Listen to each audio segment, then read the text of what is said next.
Assalamualaikum warahmatullahi wabarakatuh. Halo kawan pajak, selamat datang di Mojo Podcast.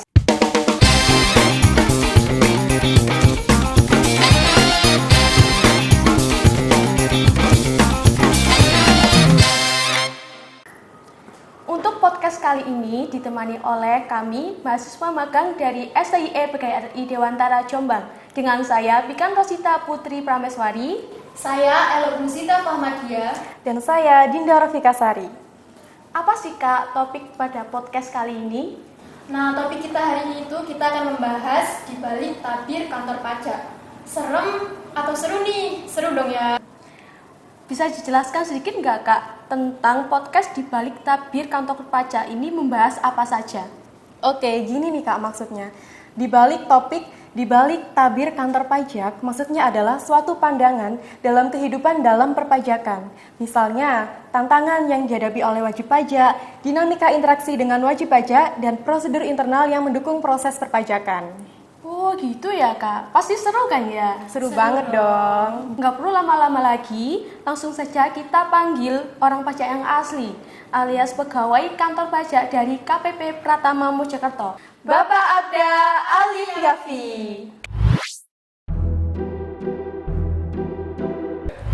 Bagaimana kabarnya Pak Abda? Alhamdulillah, baik. Sebelum pertanyaan nih Pak, saya mau tanya Bapak di KPP Pratama Mojokerto ini bagian apa dan sudah berapa lama kerja? Saya di sini sebagai penyuluh pajak dan sudah di Mojokerto aja ya. Di Mojokerto aja ini sudah 3 tahun. Ini tahun ketiga saya di sini. Sudah cukup lama ya Pak? Alhamdulillah. Ini kalau bagi pegawai pajak ini kurang lama. Karena sebelum di sini saya pindah-pindah. Di luar Jawa itu saya menghabiskan 10 tahun. Jadi di Jawa ini kan baru 3 tahun ya, jadi kurang lama. Masih sebentar ini. Kebetulan banget nih Pak, Bapaknya kan penyuluh. Ya. Jadi saya mau tanya yang akan mengulik informasi dan fakta-fakta yang menarik yang akan mengubah pandangan kawan pajak tentang dunia perpajakan. Untuk pertanyaan pertama ini terkait pelaporan SPT nih Pak. Sebelum wajib pajak datang ke kantor harus membawa dan menyiapkan apa aja? Oke. Jadi kalau mau ke kantor pajak, keperluannya orang-orang biasanya untuk daftar NPWP, untuk lapor SPT banyak ya. Dan kali ini kalau misalnya kita fokus mau lapor SPT, maka nanti kita lihat dulu pekerjaannya kawan pajak ini apa. Kalau misalnya karyawan, berarti kan tinggal membawa bukti potong 1721 A1 atau A2 itu ya, seperti yang sudah selama ini kita lakukan di loket bawah. Kemudian kalau profesinya itu adalah usahawan, berarti nanti harus menyiapkan catatan omset bulanan selama 1 tahun terakhir. Kalau kita bicara 2023 yang dilaporkan pada tahun 2024, paling lambat tanggal 31 Maret. Jadi nanti omset Januari berapa, Februari berapa, sampai Desember berapa. Cukup 1 lembar itu saja. Itu yang disiapkan kalau profesinya adalah usahawan. Kalau misalnya profesinya adalah bukan karyawan, bukan pula usahawan, tapi misalnya profesi tertentu seperti dokter atau notaris atau pengacara atau profesi lainnya yang selama menerima penghasilan mereka itu mendapatkan bukti potong dari tempat bekerja, maka nanti bukti potongnya semuanya harus disiapkan. Bisa jadi kan kalau dokter misalnya praktek lebih dari 1 rumah sakit ya, maka nanti semua bukti potong dari seluruh rumah sakit harus dibawa, disiapkan dulu, baru nanti datang ke kantor pajak. Dan misalnya nanti ada penghasilan lain-lain yang kayak omset dari praktek atau dari penghasilan dari tempat lain yang belum tercatat, silakan dicatat sendiri dalam bentuk rekapan omset setiap bulan. Itu nanti dibawa ke kantor pajak untuk kita bantu mengisi SPT tahunan. Jadi yang dibawa itu cukup sedikit dan mudah ya Pak? Mudah sebenarnya kalau administrasi di tempat bekerjanya jalan ya. Kalau misalnya tempat bekerjanya kesulitan menyiapkan itu ya mungkin waktu datang ke sini juga jadi masalah di sini kan ya. Kita mau bantu susah karena nggak ada datanya, nggak ada angkanya. Pertanyaan kedua nih Pak, terkait struktur organisasi di KPP Pratama Mojokerto ini seperti apa dan bagaimana tugas dari masing-masing bagiannya? Kalau di KPP Mojokerto ini yang pertama ada jabatan yang namanya pelaksana. Pelaksana ini adalah istilahnya apa ya, all rounder, di semua bagian, semua seksi itu ada. Kalau contohnya di bagian bawah, di loket bawah itu di loket TPT, nah itu nanti ada bagian penerima surat atau penerima dokumen, itu pelaksana. Kemudian level berikutnya ada jabatan-jabatan tertentu seperti saya, penyuluh pajak. Berarti kan tugasnya seperti namanya ya, melakukan penyuluhan. Kemudian yang ketiga ada yang namanya account representatif atau disingkat AR biasanya. AR itu tugasnya melakukan pengawasan kepada wajib pajak. Jadi misalnya kalau ini kok belum lapor, ini bayar pajak tapi kurang dari seharusnya, ada data lain dari pihak luar, ternyata harusnya bayar pajaknya segini, ya itu nanti tugasnya AR untuk mengingatkan. Terus misalnya nanti kok belum lapor SPT, bisa terbit yang namanya denda STP, itu nanti yang menerbitkan juga AR. Jadi tugasnya lebih ke pengawasan pelaksanaan kewajiban perpajakan, itu adalah si AR. Berikutnya nanti ada juga yang namanya seksi pemeriksaan yang dihuni oleh namanya fungsional pemeriksa pajak. Nah ini nanti sudah ke ranah level ketiga ya. Jadi dari awal kan wajib pajak ingin melaksanakan kewajiban perpajakan dengan sukarela. Itu nanti dibantu oleh penyuluh apabila kesulitan. Nanti misalnya kalau sudah menjalankan kewajiban perpajakan dipantau oleh pengawas, ya ini account representatif atau AR. Kalau misalnya dari AR ada yang bengal nih, yang bandel-bandel kok tidak selesai di AR, nanti dinaikkan ke level berikutnya ya. Nanti berhadapan dengan pemeriksa pajak. Nanti kita di situ adu data, adu dokumen, adu aturan sehingga nanti ketemu kesimpulannya ini kurang bayar, ini pas, ini atau lebih pajaknya. Itu nanti bisa diputuskan lewat level berikutnya itu di fungsional pemeriksa. Terus kemudian setelah terbit ketetapan pajak ada juga yang namanya jabatan jurusita pajak. Jurusita ini tugasnya adalah menagih pajak yang sudah dihitung oleh fungsional pemeriksa atau ketetapan lain yang diterbitkan oleh AR. Nanti jurusita ini memastikan agar hutang pajak tadi dilunasi oleh wajib pajak. Jadi kurang lebih strukturnya seperti itu. Jadi kalau wajib pajak yang menerima surat DINPA itu Pak, berarti dari yang ngurus itu AR itu?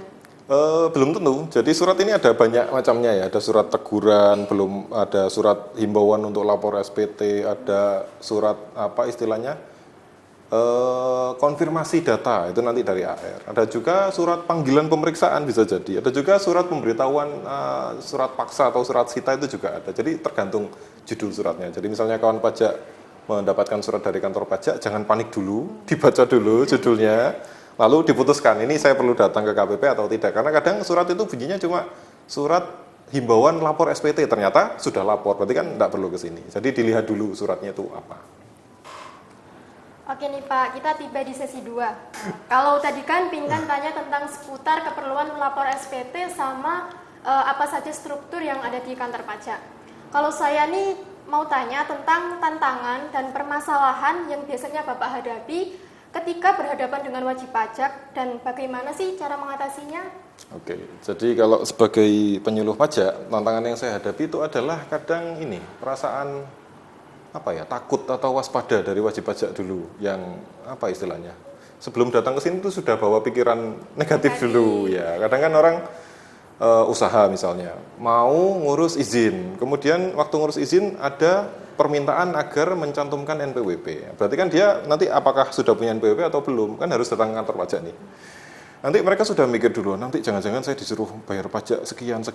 Padahal kalau kita sudah belajar tentang pajak, untuk usahawan sendiri apakah sepenuhnya harus bayar pajak? Kan tidak ya. Ada limit 500 juta pertama tidak perlu bayar pajak. Jadi sebenarnya ketakutan itu yang menjadi tantangan tersendiri bagi saya. Karena sebenarnya kalau kita semua memahami aturan perpajakan ya nggak perlu takut kan, buat apa? Usahawan misalnya, nanti ada limit 500 juta pertama nggak usah bayar pajak. Yang karyawan ada yang namanya PTKP, kalau gajinya tidak melebihi 4,5 juta per bulan nggak perlu bayar pajak. Jadi ada banyak batasan-batasan yang kalau kita lampaui itu baru kita bayar pajak. Kemudian orang juga mau lapor SPT itu kadang takut-takut gitu kan. Nanti kalau aku lapor begini, nanti efeknya seperti itu. Padahal ya tidak perlu takut seperti itu. Karena pada prinsipnya kan kita melaporkan apa yang kita dapatkan. Kita hitung pajaknya. Kalau sudah sesuai ketentuan, ya sudah. Kalau toh nanti setelah lapor SPT nggak ada pajak yang perlu dibayar, ya nggak apa-apa kan, nggak ada masalah di situ. Jadi lebih ke ketakutan wajib pajak terlebih dahulu sebelum datang ke kantor pajak. Itu yang jadi tantangan. Terus cara mengatasinya tuh gimana Pak biasanya? Caranya ya kalau pas datangnya tamu satu lawan satu ngobrol gini ya kita ngobrolnya dengan lebih santai gitu ya. Kalau misalnya di penyuluhan kan saya berhadapan dengan banyak orang nih. Berarti saya lebih ke masuk ke cerita-cerita dulu. Saya kasih cerita ini kalau pengalaman saya kerja di sini seperti ini nih. Saat mereka sudah mulai menyimak bahwa apa yang saya sampaikan ternyata belum materi nih, masih rileks gitu kan, masih santai. Setelah saya kasih cerita-cerita itu biasanya mereka sudah lebih mau mendengar. Nah, kalau saya merasa audiens sudah siap, baru saya masuk ke materi. Dan itu biasanya mereka sudah perasaan antipatinya itu sudah berkurang lah daripada sebelumnya. Mungkin Bapak ada cerita yang unik dari interaksi dengan wajib pajak selama ini Pak yang mau diceritakan?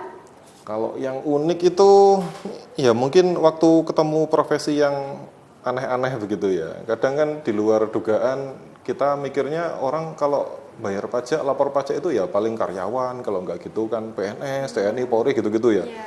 Kadang-kadang itu kita ketemu profesi yang di luar dugaan saya. Misalnya saya pernah ketemu orang itu dandanannya unik, kayak resi gitu lah, pakai belangkon ya, gitu-gitu lah makanya.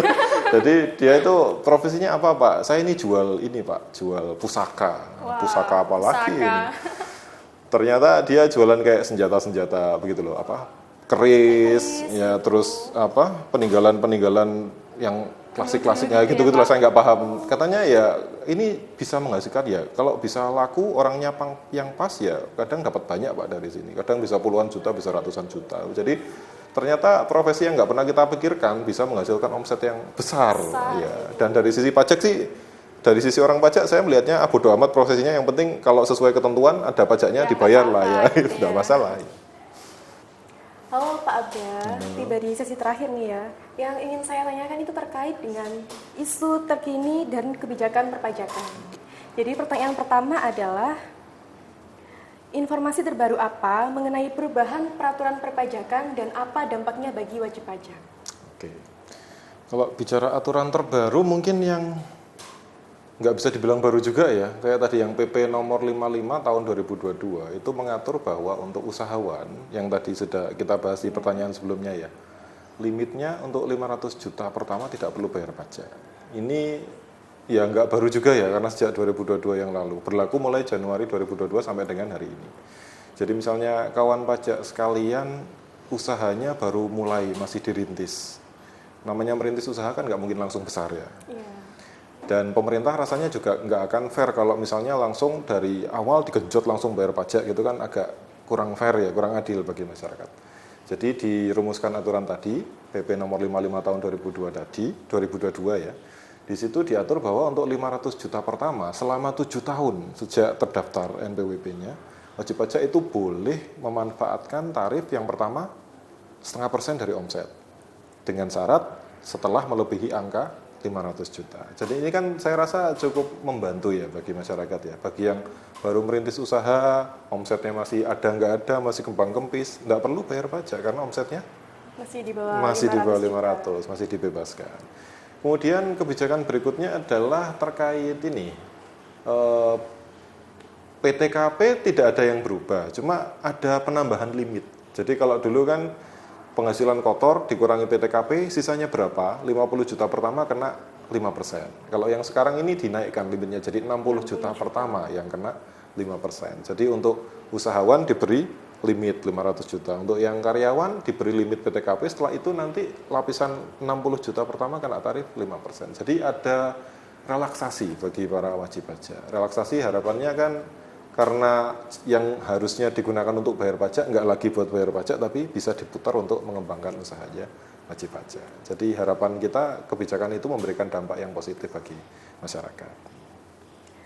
Oke, untuk pertanyaan selanjutnya, bagaimana pandangan masyarakat terhadap kinerja kantor pajak saat ini? Nah, kalau pandangan masyarakat, ini kebetulan saya sebagai institusi aparat pajaknya ya, masyarakatnya kan ya Anda ini berarti. Menurut Anda gimana citra TJP seperti kalau apa? saya kan saat ini sebagai mahasiswa magang ya Pak. Selama menjaga di loket pelayanan lapor SPT, ketika wajib pajak setelah lapor SPT, mereka tuh selalu bertanya, jadi saya bayar pajak berapa ya Mbak? Nanti bayarnya lewat aplikasi apa ya Mbak? Bisa online nggak? Nanti bayarnya gimana gitu. Jadi belum apa-apa itu mereka sudah takut gitu loh. Iya, itu padahal setelah lapor ya. Lapor. Padahal kan belum tentu semua penghasilan itu dikenakan pajak. Betul. Dan yang lucu ini ya, yang lucu cerita sedikit ya. Tadi pagi banget itu ada orang nanya, Pak, ini biaya layanannya berapa? Loh, Nggak ada biaya konsultasi di kantor pajak gratis. Lapor SPT berapa Pak biayanya? Nggak ada biayanya, semua gratis. Kalau daftar NPWP berapa Pak? Semua layanan di KPP itu gratis. Semua layanan di KPP itu gratis. Semua layanan di KPP itu gratis, nggak ada biayanya. Kalau memang harus mengeluarkan uang, berarti itu nanti masuk ke wajib pajak yang memang sudah waktunya bayar pajak, yang omsetnya sudah di atas 500 juta. Gitu kan? Kamu udah mengalami setiap hari kan ya. Jadi kalau boleh dibilang biaya, ya pajak itu sendiri itu biayanya. Selain itu ya nggak ada. Begitu kan ya? Betul. Terus gimana lagi persepsi kamu tentang citra kami? Sudah sih Pak, sejauh ini memang wajib pajak selalu tanya jadi bayar pajak berapa, bayar lewat apa. Banyak itu yang saya temui selama jaga di loket SPT. Dan dari awal kan kita sudah memberikan batasan, memberikan fasilitas ya. Mau daftar NPWP, nggak usah ke KPP kalau takut. Daftar secara online bisa. Lapor SPT, nggak usah ke KPP, lapor sendiri secara online. Mau bayar pajak pun bisa dibayar sendiri lewat DJP online, bikin kode billing, nanti bayarnya lewat pos atau bank manapun. Jadi tidak ada interaksi dengan orang pajak pun tidak ada masalah sebenarnya, karena sistemnya sudah dibuat online semua, transparan. Kalau mau bayar ya bayar aja, kalau tidak bayar ya tidak bayar, kalau mau lapor aja tanpa perlu minta izin dan restu dari KPP kan ya. Jadi kita sudah menjawab keraguan masyarakat pajak itu begini begitu dengan membangun sistem yang full online. Mau ngapa-ngapain bisa dilakukan secara online. Banyak yang datang ke sini kan mungkin karena takut sendiri, takut salah klik atau apa, karena sistemnya online semua. Oh iya bisa jadi. Tapi bagi yang generasi mungkin usia 40 ke atas wajar lah ya. Harapan saya bagi kawan pajak yang usianya 35 ke bawah, apalagi generasi kalian nanti yang saya harapkan sudah lebih familiar dengan aplikasi, sehingga nanti kalau ngurus pajak ya online aja, belanja aja bisa kok, masa ngurus pajak nggak bisa. Daftar NPWP bisa lah, gampang. Tinggal pakai pencet kirim data, selesai. Kartu dikirim ke alamat, beres. Pertanyaan terakhir Pak, langkah apa yang dapat ditempuh pemerintah untuk meningkatkan kepatuhan pajak? Oke, kalau meningkatkan kepatuhan ya, kepatuhan ini kan kita bicaranya agak susah ya. Kalau sudah lapor SPT kan kita nggak bisa bilang ini lapor SPT-nya sudah benar atau belum. Maka nanti untuk meningkatkan kepatuhan masyarakat ya kami lakukan dengan edukasi, publikasi. Kita bangun sistem yang sudah seperti ini, sudah semuanya online, lapor dari mana aja bisa. Dan misalnya nanti kawan pajak ingin gimana mau konsultasi, nggak perlu datang ke KPP juga bisa. Jadi semua sarana prasarana sudah kami siapkan, kami bangun dengan sedemikian rupa, sehingga kawan pajak kalau mau menjalankan kewajiban perpajakan ya nggak seribet yang dibayangkan toh. Mau lapor ya bisa lapor sendiri, kalau kesulitan silakan datang. Jadi semuanya sudah dibuat kalau bisa dibilang autopilot, mau daftar bisa, mau lapor bisa, mau bayar pajak bisa, tanpa perlu datang ke KPP. Dan ini adalah jawaban bagi kami, dan ini juga harapan kami dari institusi perpajakan kepada masyarakat, tidak perlu ragu untuk melakukan kewajiban perpajakan. Karena kalau setelah bayar pajak itu uangnya nggak akan lari ke orang pajak. Bayar pajak itu nanti di pos atau di bank, itu nanti mereka wajib menyetorkan ke kas umum negara namanya, kasnya rekeningnya Menteri Keuangan langsung. Dan kalau sudah masuk ke situ tidak akan bisa ada yang mengotak-atik. Jadi ini cerita ya, suatu ketika saya pernah di sebuah tempat pembayaran di bank tertentu, saya nggak bisa sebut namanya. Petugasnya ini nggak memperhatikan kode billing yang mau diinput itu bukan 93.000 tapi kebanyakan 01, 930.000. Dia sudah input di sistem, di enter, tersubmit di sistemnya bank dia. Kemudian habis itu dia panik karena menurut si wajib pajak dia cuma mau bayar 93.000. Lah terus yang 800.000 sekian itu siapa yang bayar? Karena dia sudah terlanjur menginput di sistem banknya dia. Akhirnya setelah diskusi ya saya bilangnya, wah kalau itu sudah nggak bisa mas, kita bisanya kalau sudah masuk ke sistem ya harus dibayar, nanti setelah masuk ke kas negara baru nanti bisa diatur yang entah pemindah bukuan, entah permintaan pajak yang seharusnya tidak terutang, itu nanti prosedurnya nanti setelah dilakukan pembayaran. Jadi selama Bapak Ibu kawan pajak sekalian membayar pajak dengan prosedur yang benar, itu nanti pasti aman dan akan masuk ke kas negara langsung. Nah, kawan pajak telah menjelajahi dunia yang mungkin sedikit misterius bagi sebagian besar orang. Satu hal yang penting untuk diingat adalah bahwa kantor pajak bukan lawan, melainkan mitra dalam memenuhi kewajiban perpajakan kita. Keterbukaan, kejujuran, kemauan untuk bekerja sama adalah kunci dalam berhadapan dengan mereka. Semoga apa yang kita pelajari hari ini dapat membantu kawan pajak lebih memahami dalam menghadapi urusan perpajakan dengan lebih tenang dan tentunya lebih percaya diri. Sekali lagi, terima kasih telah mengikuti podcast kami hari ini. Jangan lupa komen, share, like, dan subscribe. See you!